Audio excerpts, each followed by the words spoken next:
Hey everybody, this is John with your Digital Daily Bible Study, Acts chapter 21. We are just 1 week away from completing our journey through the book of Acts together. I'm so proud of you. Acts chapter 21 is where we're at. And then tonight at Life Church Saginaw, we kick off our new summer message series, Fearless.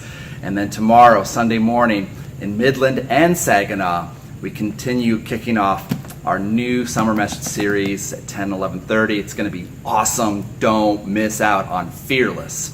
So here we go, Acts chapter 21.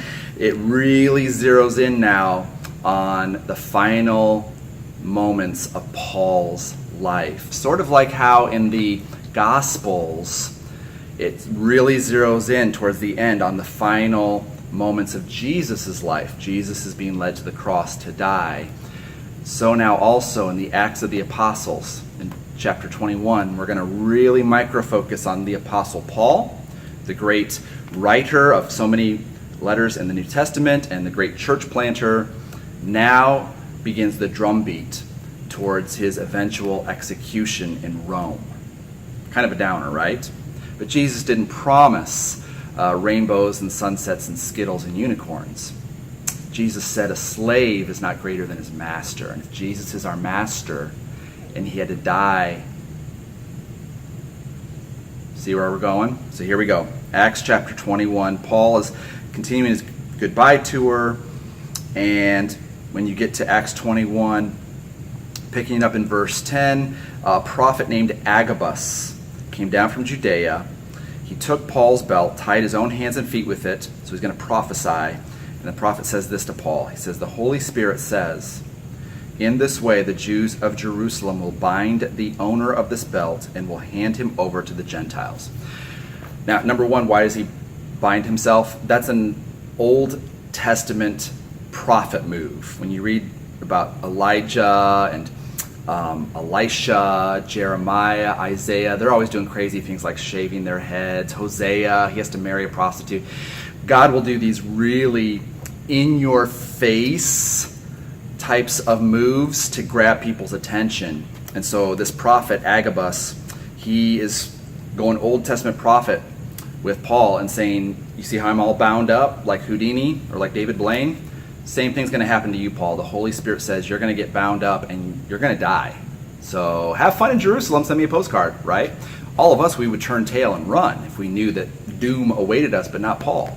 He's a man of faith, and he fully trusts God, even when God gives him a death sentence. So Acts chapter 21 continues. Verse 15, we got ready. We went up to Jerusalem. Verse 17, we arrived at Jerusalem. The church, they received Paul and Luke warmly. The next day, Paul and the rest of us went to see James, the brother of Jesus, and all the elders who were present.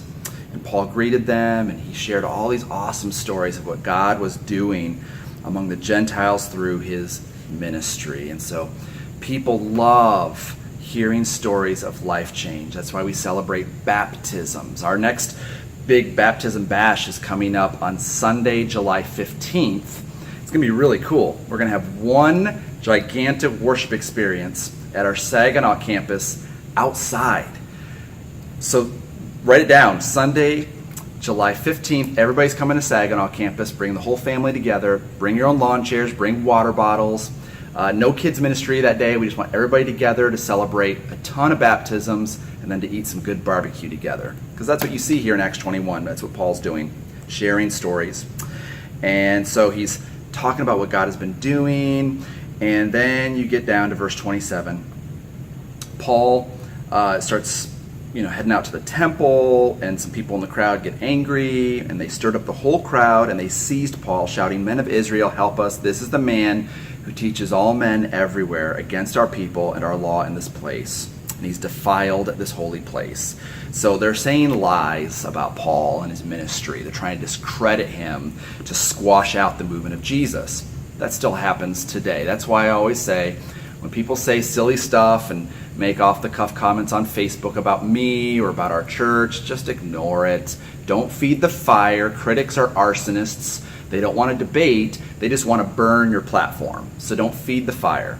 We just ignore the criticisms. We keep on serving, loving, praying, and eventually they'll find somebody else to pick on. Happened in Paul's day, still happens in 2018. Go figure. But anyhow, this is the beginning of Paul's arrest. Now he's arrested. Verse 30, the whole city was aroused. People came running from all directions, seizing Paul. They dragged him from the temple, and the gates were shut. They were trying to kill him. Then some Roman troops zoom in because there's like a big ruckus going on, and Rome never wants, people getting riled up in a riot. And Paul speaks to the crowd. He says, "May I say something?" And in verse 39, he says, "Listen, I'm a Jew from Tarsus in Cilicia. I'm a citizen of no ordinary city. Please let me speak to the people." And so this sets up chapter 22, which we'll hit tomorrow, of Paul saying, here's my story. We all have a story of how we were once far from God, and then because of Jesus Christ, we are now part of the family of God. We were outsiders, now we're insiders, and that's why we do what we do here at Life Church. Whatever it takes to reach more people far from God. Saturday nights and Sunday mornings, our weekend worship experiences are our opportunity to invite family and friends, people far from God, to experience God's awesome message of love. And if you're not inviting, then you should be rolling up your sleeves and serving. If you don't know how to get involved at Life Church serving, just go to our website, lifechurchmichigan.com, and click on the button Serve. Or better yet, register for our Next Step class. We always have Next Step classes happening. It's a great way to learn about our church, ask questions, and then officially partner with us, officially become a lifer. We have a Next Step class coming up really, really fast. You can find all the details on our website. Tomorrow, Acts chapter 22. I'll see you then.